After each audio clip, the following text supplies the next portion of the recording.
आगरा पहुंचे उत्तर प्रदेश के उप मुख्यमंत्री केशव प्रसाद मौर्य ने प्रेस वार्ता कर दावा किया कि 2024 में पूर्ण बहुमत की सरकार केंद्र में बनेगी। वहीं उन्होंने यूपी की 80 में से 80 सीट जीतने की बात कहते हुए इंडिया गठबंधन को ठगबंधन कहते हुए कहा कि उसके गठबंधन में इतनी गांठ पड़ गई है कि उनको खोलना मुश्किल हो रहा है। उप मुख्यमंत्री ने कहा कि इंडिया गठबंधन से भाजपा के ऊपर कोई फर्क नहीं पड़ेगा, उसकी तीसरी बार सरकार बनेगी। वहीं अब्दुल्ला आजम खान पर टिप्पणी भी करते हुए उन्होंने कहा, जो भी गलत करेगा उसकी सजा मिलेगी।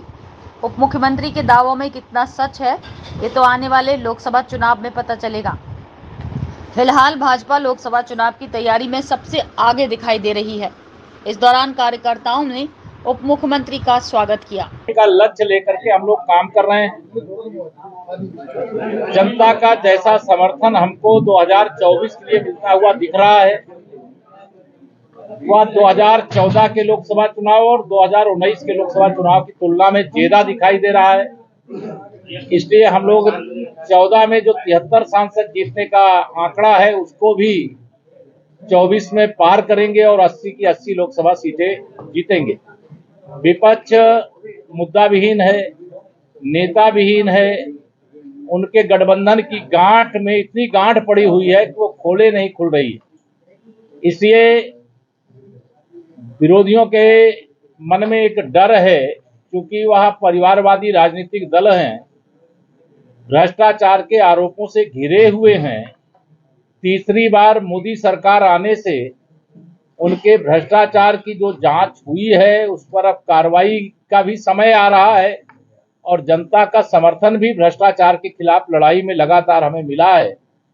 अभी 5 राज्यों के विधानसभा चुनाव में भी भारतीय जनता पार्टी जहां मध्य प्रदेश में अपनी शानदार वापसी करेगी, वहीं राजस्थान और छत्तीसगढ़ में हम लोग 2023 की इस विधानसभा चुनाव में फिर से सरकार बनाने जा रहे हैं। ये पूरा स्पष्ट दिखाई दे रहा है। तेलंगाना में भारतीय जनता पार्टी इतिहास का सबसे शानदार प्रदर्शन करेगी।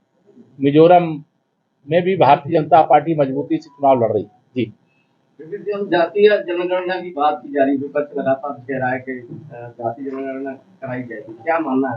देखिए, जाति जनगणना के खिलाफ भारतीय जनता पार्टी नहीं है, लेकिन जो जाति जनगणना कराने की बात कर रहे हैं उनका शुद्ध रूप से चुनाव के समय एक सिगूफा है। ऐसा एक तरह से वह शस्त्र लेकर के आने की कोशिश कर रहे हैं जिसमें धार ही नहीं है।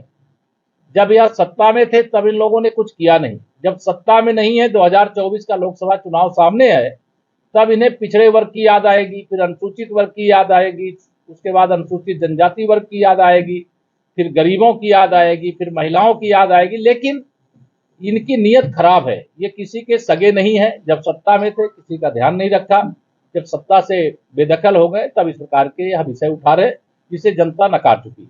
सर, आजम खान के बेटे हैं अब्दुल्ला आजम, 2 जन्म प्रमाण पत्र की बात बता रहे हैं, तो कितना सही है आप लोग पता करिए। शायद उनका जो मुकदमा है माननीय न्यायालय के समक्ष वह नकार दिया गया है और शायद, मैं अभी अधिकृत नहीं बोल रहा हूं, आप देख करके, अभी वो क्योंकि मामला अदालत में है और अदालत ने ही जब उसको नकार दिया है तो हमको कुछ कहने की आवश्यकता नहीं। लेकिन यह ध्यान में रहे सबके कि जो गलत करेगा वो बचेगा नहीं, वो चाहे मोहम्मद आजम खां हो और या कोई और। सर, इंडिया के बारे में क्या कहना चाहेंगे? इंडिया के बारे में यही कहूंगा कि भारत इस समय प्रगति के पथ पर आगे बढ़ रहा है। इंडिया के नाम पे जो तथाकथित ठगबंधन है उसका आपस में ही मैं अभी देख रहा था, कल सपा और कांग्रेस के बीच में दूरियां बढ़ना शुरू हो गई हैं। तो खैर, हमको सपा और कांग्रेस की दोस्ती और दुश्मनी से कोई फर्क नहीं पड़ता है।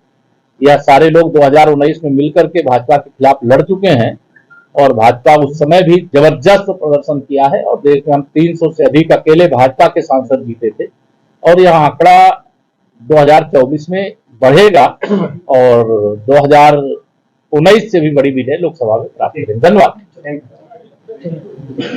अभी पत्रकार मित्रों फ्री कर